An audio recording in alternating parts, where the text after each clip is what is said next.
এই ছেলেটি নিজেকে বাঁচানোর জন্য কাঠ খেত, কারণ তার ভেতরে যে আগুন জ্বলছিল সেটা নিভে গেলে সে মারা যাবে। তাই নিজেকে বাঁচানোর জন্য সে সবসময় কাঠ খেত। এমনকি তার বাবা যা বানাতো কাঠ দিয়ে সেটাও সে খেয়ে ফেলতো। এমনকি সে যত বড় হচ্ছিল তত তার খিদে বেড়ে যাচ্ছিল।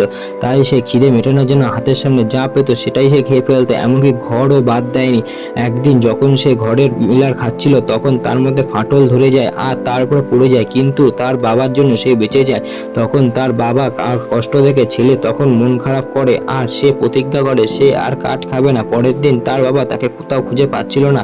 তখন সে উঁচু পাহাড়ের উপর খুঁজতে গিয়ে তার ছেলেকে পায়। সে তাকে একা দাঁড়িয়ে থাকতে দেখে তাড়াতাড়ি করে তার কাছে যায়, কিন্তু তার বাবা দেখে ছেলে কাঠ খাওয়ার না জন্য ছেলের বুকে আগুন নিভে গেছে। বাবা জ্বালানোর চেষ্টা করে কিন্তু কিছু হয় না। এই জন্য বাবা মন খারাপ করে ছেলেকে মাটিতে শুইয়ে দেয় আর তার বুকে একটি হাত খেলনা লাগিয়ে দেয়। কিন্তু তখন খেলনাটি দেখে বাবার একটি বুদ্ধি চলে আসে। তখন সে ছেলের বুকে একটি কৃত্রিম হাত লাগিয়ে দেয়, যার কারণে ছেলেটি আবার বেঁচে যায় আর তার বাবার মুখে খুশি চলে আসে। কিন্তু বাবা আর ছেলের খুশিতে কেউ লাইক করলো না।